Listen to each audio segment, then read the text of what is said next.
Hello, everyone, and welcome to the Korean Healthcare Showcase program that we at Matter are hosting together with our partner, the Korean SMEs and Startups Agency, otherwise known as KOSME.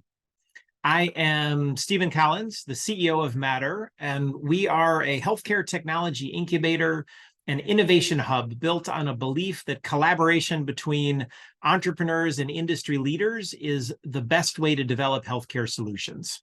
Our mission is to accelerate the pace of change of healthcare, and we do three things in service of our mission.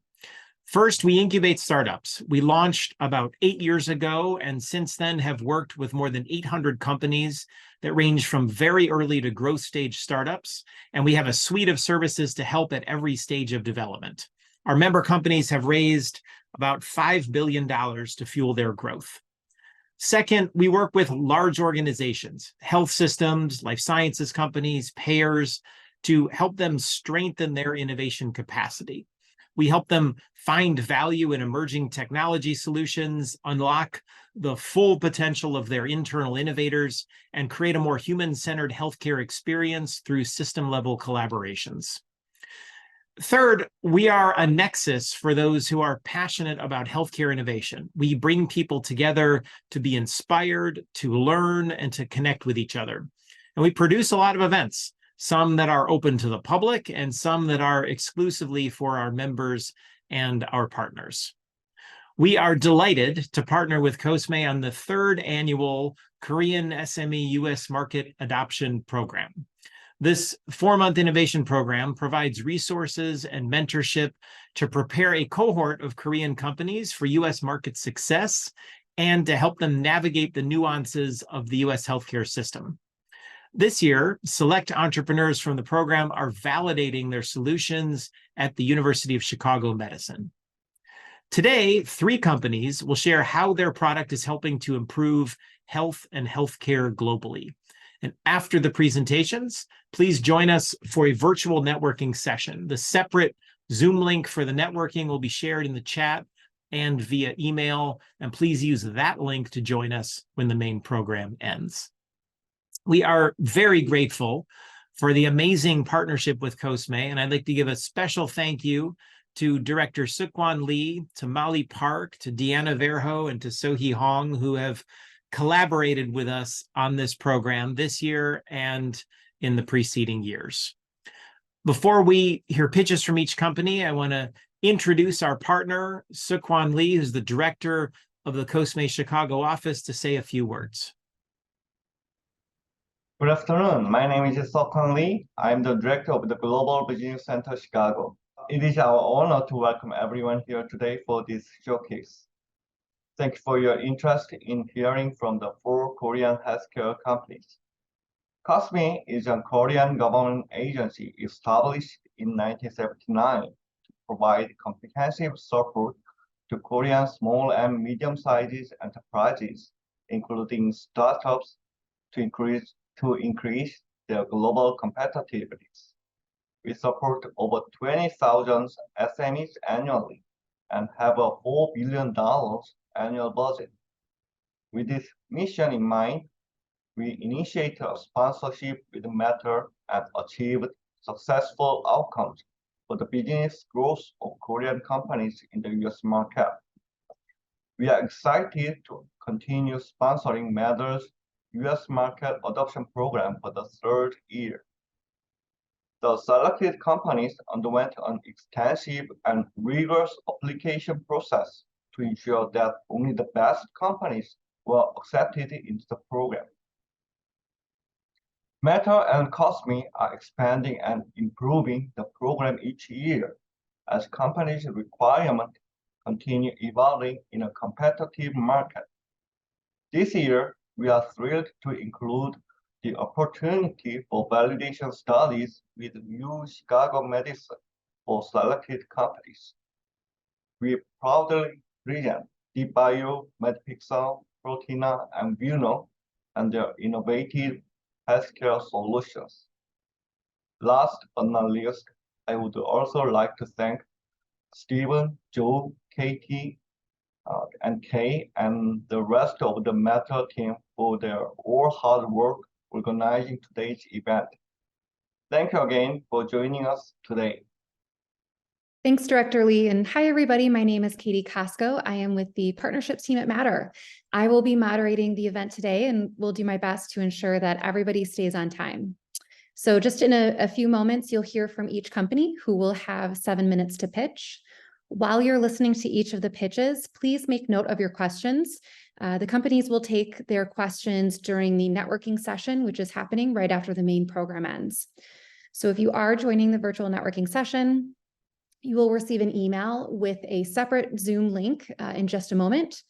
Please use that to join the session when the program ends, and then we will also drop the link in the Zoom chat.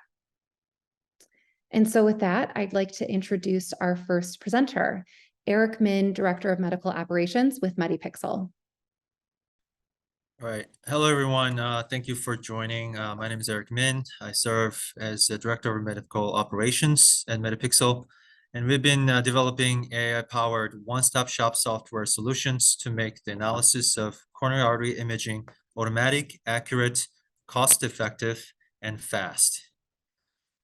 So cardiovascular disease is a leading cause of death globally.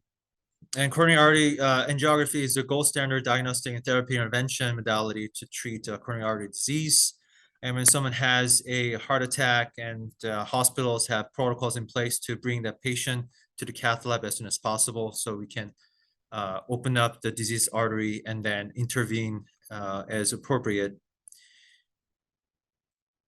When the patient is in the cath lab, what you can see here is the cath lab inside. What you can see, everybody's in scrubs and then sterile field, and using this C-arm real-time angiogram machine to take the real-time picture of the coronary artery, how the dye propagates, and you can tell where the diseased artery is and where the narrowing is, and you can intervene accordingly with balloon expansion or stent placement.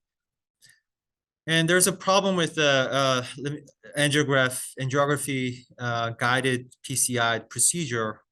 It's because most of the procedures are done by visual estimation alone, and that can lead to human error and then lots of variabilities. And studies have shown that visual estimation tends to overestimate the severity of the stenosis of the artery compared to more of a quantitative coronary angiography analysis. And that can lead to unnecessary stent placement. And this is the traditional QCA software. And as you can see, it can outline the coronary arteries and then detect a coronary artery lesion. But then the problem with that is you have to manually click the area that you want to do the analysis, and you have to do a lot of manipulation to get the numbers you need about the coronary artery lesion. And it interrupts the workflow in the cath lab, and it is manual and labor intensive, so it is rarely used in real-time cath lab procedures. So, and then there are other modalities such as IVUS, OCT, or FFR. So these are the IVUS and OCT, intravascular ultrasound, or optical coherence tomography, or FFR, is a fractional flow reserve. So those are intracoronary imaging studies. As you can see here, this is OCT and this is IVUS. And those can give you all the detailed information with the plaque and then coronary artery narrowing. And this is the IVUS catheter, OCT catheter, and this is FFR, pressure guide wire. It can measure the pressure change to give you the physiologic significance of the coronary artery lesion. The problem is their utilization is also limited because, as you can see, this equipment needs to be opened up and then needs to be inserted into a patient's artery. So it costs somewhere between $500 to $2,000 additional, and you have to spend more time to use this equipment, and then it can cause patient discomfort. So if you're an interventional cardiologist on call at 2 o'clock in the morning, you're the only person covering with limited resources, the chances you probably won't be able to use this equipment.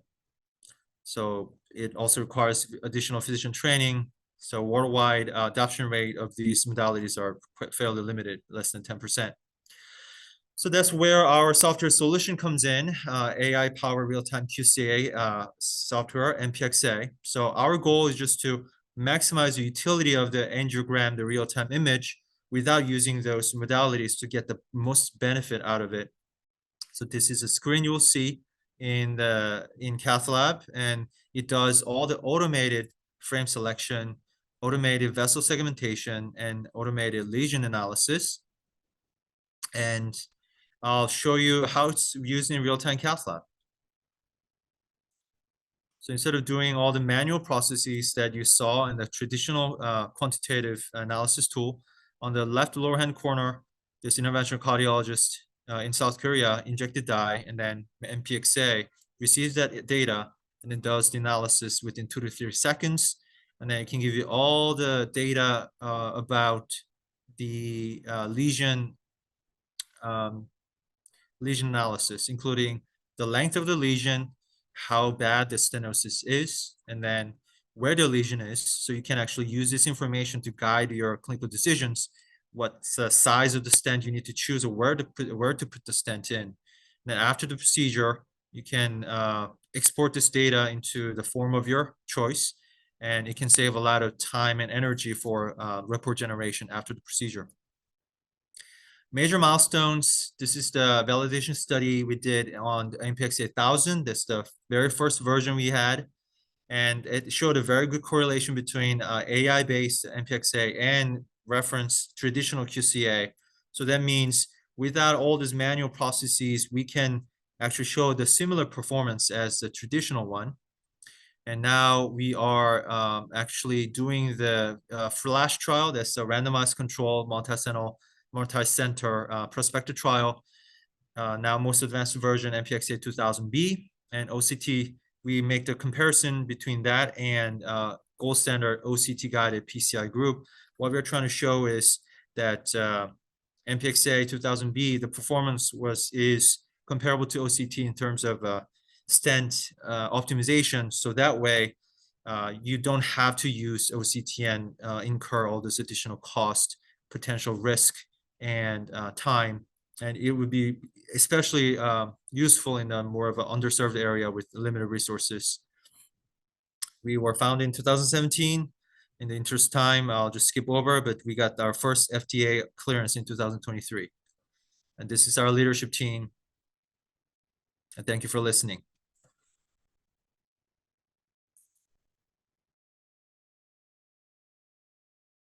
Excellent.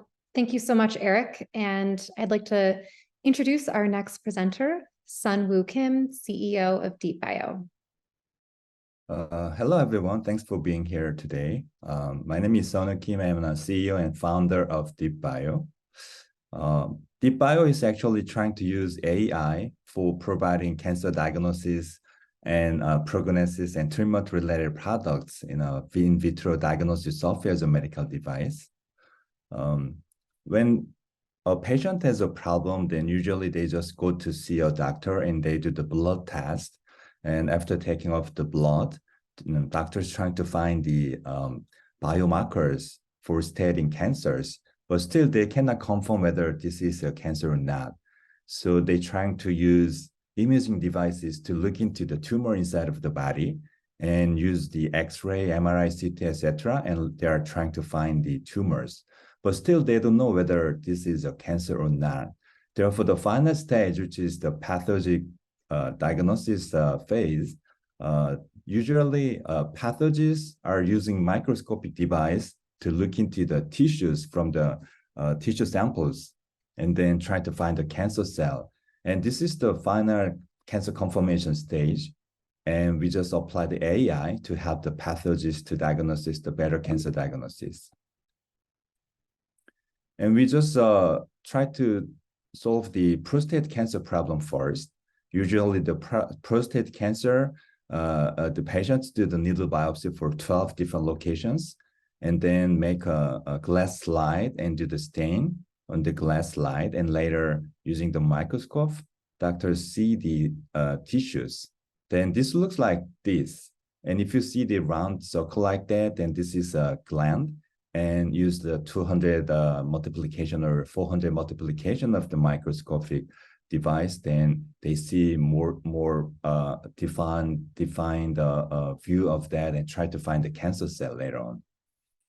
And the different severity of the cancer is defined by one doctor called the Glinson, and they just named this as the Glinson scoring system.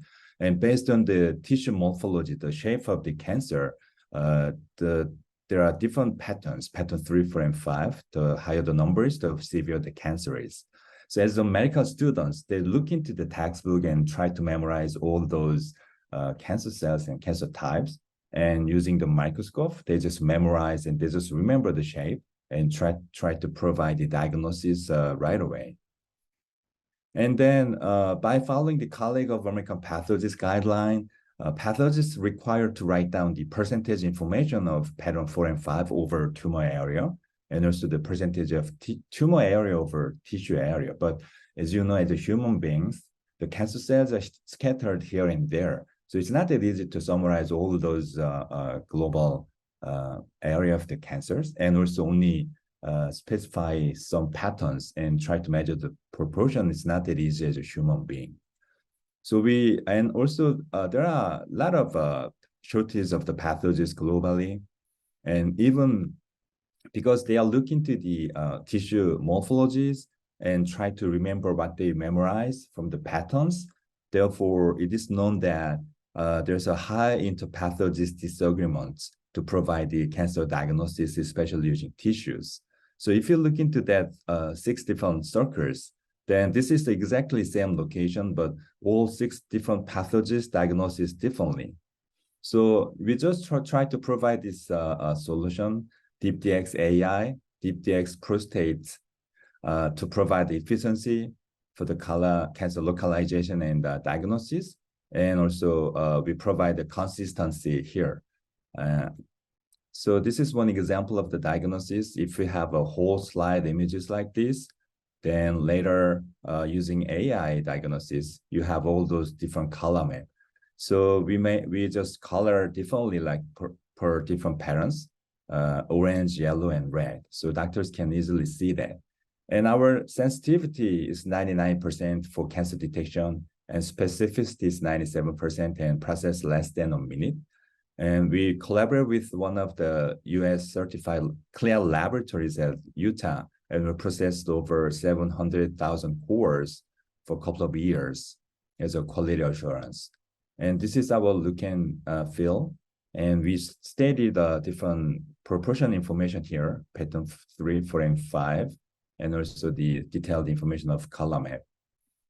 And because of our unique feature, we are providing the pixel level accurate pattern information over the whole tumor area. Therefore, we are the only company to provide exact snapshot of the proportion information of pattern 4 and 5 over tumor area, which is a quite strong point of our companies. And we provide those metrics for better prognosis estimation. And by following some of the doctor's testimonial, pathologists thought that this is really useful by clicking some buttons to see the cancer map, which they might miss, and that is helpful for their better diagnosis.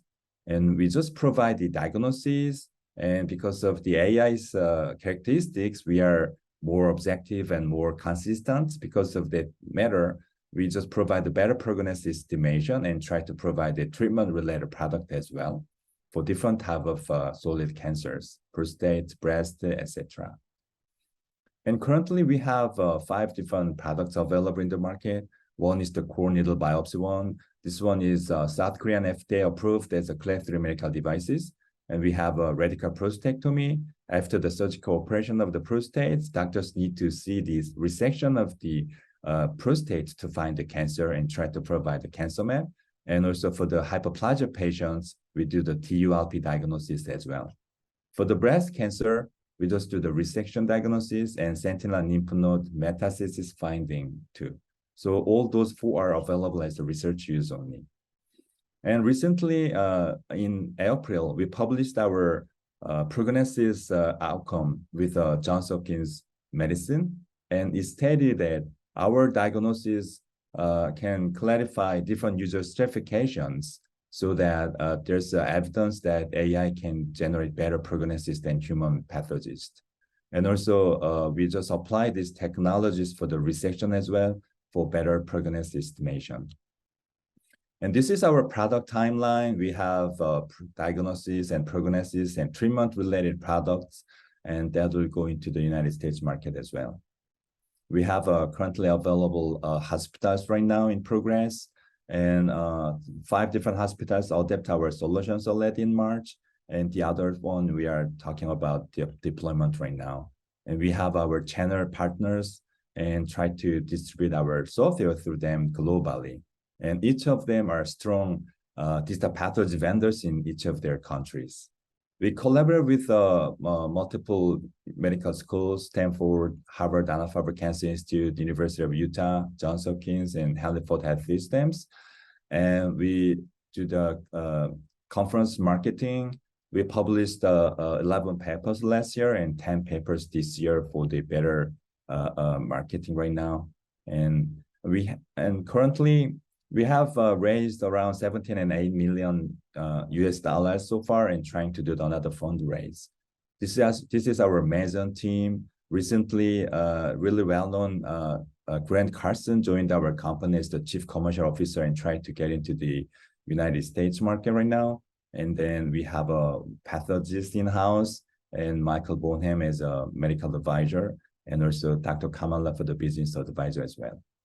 We have some of the award and certificates, and then patents as well. And this is one example that doctors diagnose this as the benign through our research collaboration in South Korea in their own clinics. But we find all those cancer maps here. And if you see the CK scan result, then if there's no brown color, then this means that they have a cancer cell here, so that it is really useful to use this type of AI-assisted diagnosis for better cancer diagnosis. Those are our investors, and thanks for attending the conference. Thank you so much, Sun. Next up, I'd like to introduce Lauren Kay, Strategy and Business Development Advisor with Vuno. Hi, everyone. Thanks for having us today. I'm going to briefly kick off our presentation with a quick video and then transition into our presentation.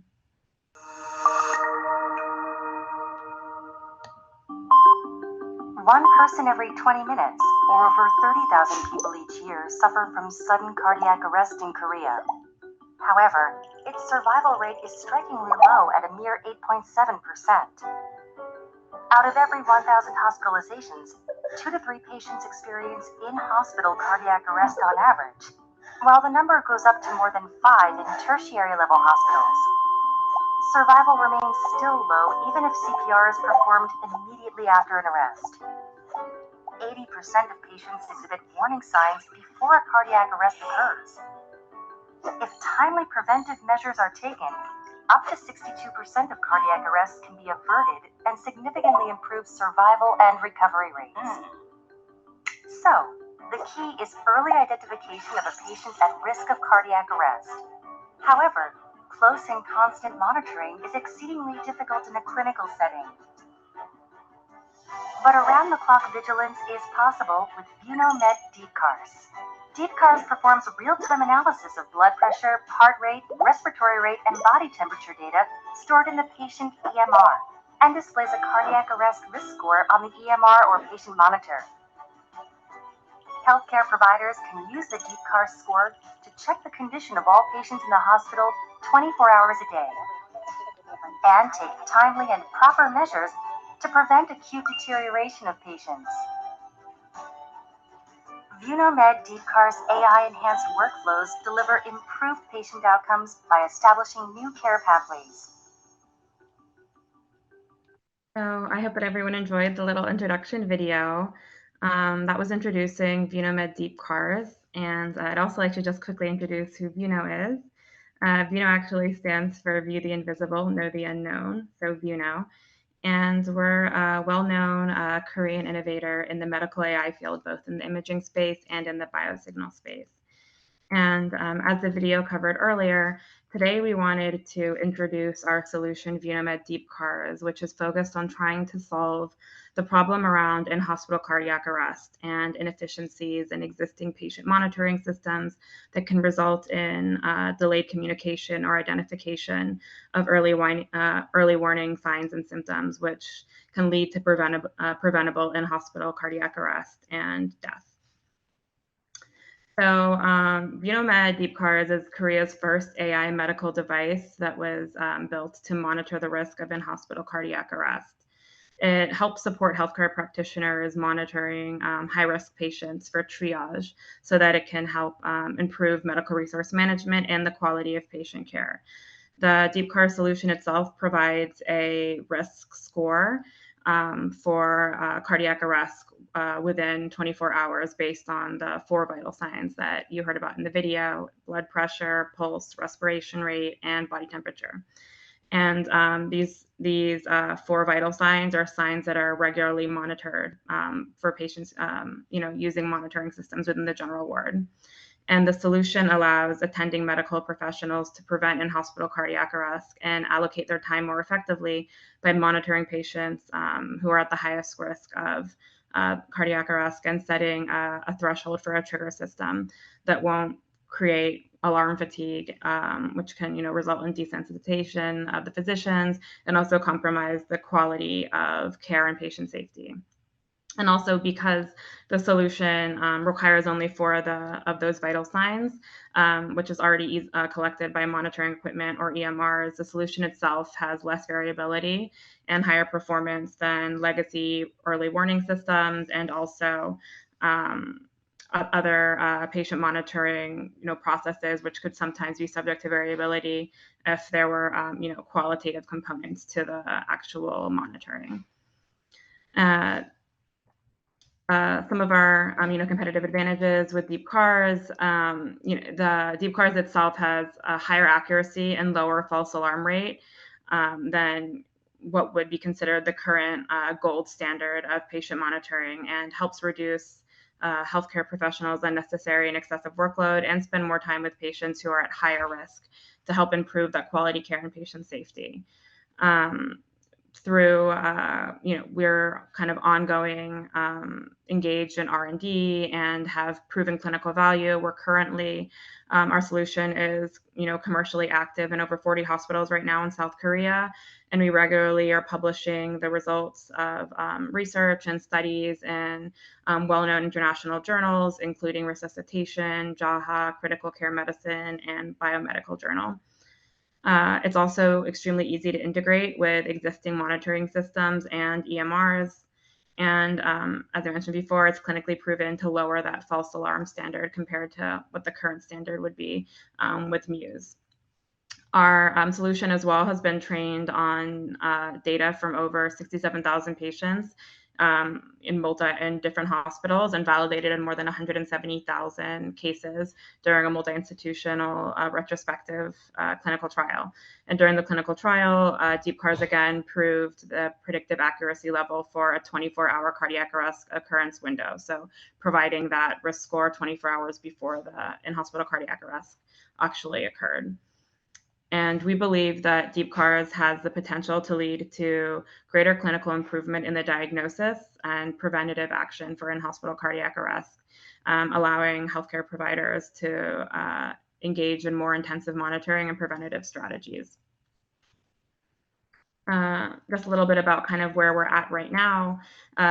Deep CARS was approved by the MFDS, which is the equivalent of the Korean FDA, in August 2021. So in just 2 years, we've already kind of reached and been introduced and adopted in over 40 Korean hospitals.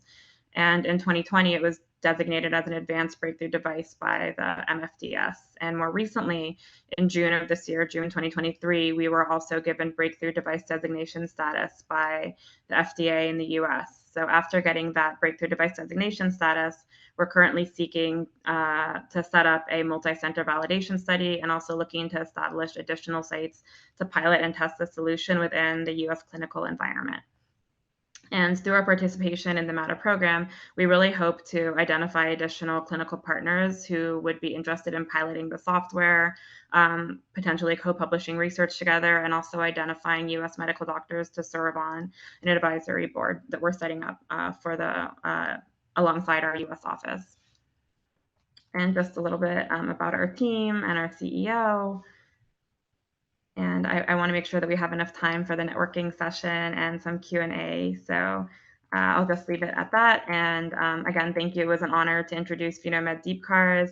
And if anyone is interested in connecting to discuss your interest in the solution, pilot studies, or advisory board positions, please let us know. We'd be very interested to talk with all of you. Thank you. Thanks, Lauren. So that concludes the pitches. Our fourth company in the cohort, Proteina, unfortunately was unable to make it today. But if you are interested in learning more about them, reach out to me at partnerships@matter.health, and we'd be happy to connect you. I want to give a special thanks to our partner, KOSME, for the opportunity to collaborate on this program now for the third year. And thanks to all of the companies for sharing your incredible solutions with the audience today. And thanks to all of you for joining us and spending part of your day with us. See you soon.